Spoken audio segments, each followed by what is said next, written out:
बिछाने जा रहे हैं। वही बातों में एक बात, उत्तराखंड में बीजेपी की शह और मात की भी होगी, जिसके सहारे बीजेपी जीत का दावा ठोक रही है। तो वही बात अमीर और गरीब के बीच बढ़ती उस खाई की भी होगी, जो कम होने की जगह बढ़ती जा रही है। तो चलिए इन्हीं हम खबरों के साथ हम शुरू करते हैं हमारा आज का प्राइम टाइम।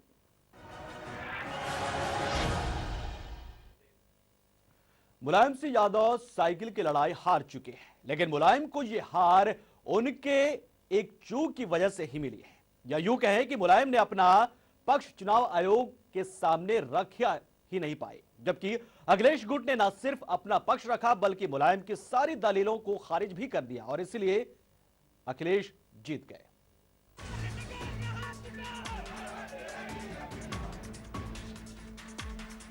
अखिलेश यादव ने अपने पिता को उनसे सीखे दांवपेच से चारों खाने चित कर दिया है, लेकिन इसमें मुलायम की चूक ही थी, जिसे न सिर्फ अखिलेश जीते बल्कि जिस साइकिल को मुलायम ने घर घर पहचान दिलाई, उससे वो आज पैदल हो गए।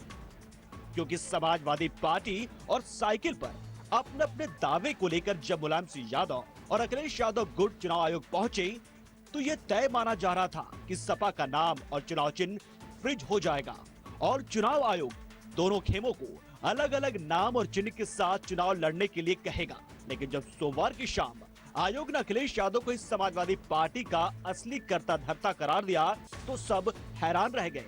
लेकिन आयोग के 40 से ज्यादा पन्नों वाले फैसले पर नजर डाले तो साफ है कि अखिलेश को साइकिल की सवारी यूं ही नहीं मिली है। इसके पीछे कई वजहें थी, जिनके चलते आयोग के अखाड़े में मुलायम को उनके ही बेटे ने पटखनी दे दी। अधिवेशन को अवैध साबित नहीं कर पाए मुलायम खेमे की दलील थी कि समाजवादी पार्टी के संविधान के मुताबिक उसका अध्यक्ष ही पार्टी का अधिवेशन बुला सकता है, इसलिए रामगोपाल की तरफ से 1 जनवरी को बुलाया गया अधिवेशन अवैध है। ऐसे में उस अधिवेशन में लिए गए फैसले भी अवैध हैं। लेकिन अखिलेश खेमे की दलील थी कि मुलायम ने खुद ही कभी सपा के संविधान का पालन नहीं किया। रामगोपाल यादव और खुद अखिलेश यादव को जिस तरह पार्टी से निकाला गया और फिर वापस लिया गया, वो कतई संविधान के मुताबिक नहीं था। अपना पक्ष रखने में नाकाम मुलायम खेमे की ओर से दलीलें पेश करने के लिए 11 वकीलों की टीम आयोग में उतरी, जबकि अखिलेश खेमे ने देश के जाने माने वकील कपिल सिब्बल को अपने केस की पैरवी के लिए उतारा। मुलायम खेमा सिर्फ रामगोपाल के बुलाए अधिवेशन को ही खारिज करता रहा, लेकिन उसके पास इस सवाल का कोई जवाब नहीं था कि जब पार्टी के तकरीबन सारे जनप्रतिनिधि और पदाधिकारी अखिलेश को अध्यक्ष मान चुके हैं, तो मुलायम को पार्टी की कमान और साइकिल का निशान क्यों मिले? अखिलेश को मिला पदाधिकारियों का समर्थन।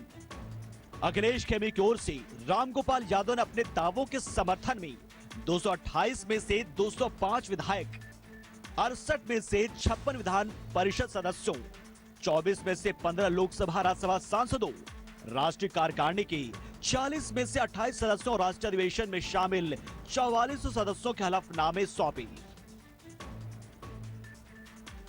मुलायम सिंह यादव के खेमे की ओर से ऐसा कोई समर्थक या उसका कोई हलफनामा पेश ही नहीं हुआ। कुल मिलाकर पार्टी के 5,731 में से 4,716 समर्थक अखिलेश खेमे के साथ थे। पार्टी में बगावत से इनकार करते रहे मुलायम सिंह यादव की ओर से तर्क दिया गया कि पार्टी में कोई बगावत या टूट नहीं हुई है, क्योंकि रामगोपाल यादव के अधिवेशन में भी मुलायम सिंह यादव को मार्गदर्शक बनाया गया था, उन्हें पार्टी से निकाला नहीं गया था। इसलिए यहां यह कहना कि पार्टी में यादव के खिलाफ कोई बगावत है, ठीक नहीं होगा। खुद अखिलेश यादव ने भी मुलायम की जगह राष्ट्रीय अध्यक्ष बनने का कोई नामांकन पत्र नहीं भरा, लेकिन रामगोपाल खेमे ने जिस तरह अखिलेश के समर्थन में 90% सदस्यों के हलफनामे पेश कर दिए, उससे मुलायम खेमे का कलह न होने का तर्क कमजोर पड़ गया। सांसद और विधायकों का नहीं मिला साथ। चुनाव आयोग में मुलायम खेमा जहां ये मानने को ही तैयार नहीं था कि पार्टी में कोई मतभेद या बगावत है, वही रामगोपाल यादव की ओर से कपिल सिब्बल का साफ साफ तर्क था कि पार्टी 2 खेमे में बढ़ चुकी है और लोकतंत्र में जिस खेमे के पास सबसे अधिक निर्वाचित प्रतिनिधि होते हैं, वही चुनाव चिन्ह और पार्टी पर हक रखता है। आयोग के फैसले के बाद भी सिब्बल ने अपनी प्रतिक्रिया देते हुए कहा कि चुनाव आयोग ने कई नजरियों से जांच पड़ताल के बाद यह फैसला सुनाया है। अखिलेश की ओर से जहां सभी दस्तावेज रखे गए, वहीं मुलायम खेमे ने चुनाव आयोग के निर्देशों को अनदेखा किया, जिससे साफ है कि उनके पास अपने तर्क के समर्थन में कोई दस्तावेज नहीं था। कुल मिलाकर ये वो मुख्य वजह थी जिससे मुलायम अपने ही बेटे से साइकिल की लड़ाई हार गए और अब पार्टी और साइकिल दोनों अखिलेश की है। JK 24/7 न्यूज के लिए अवनीश यादव की रिपोर्ट।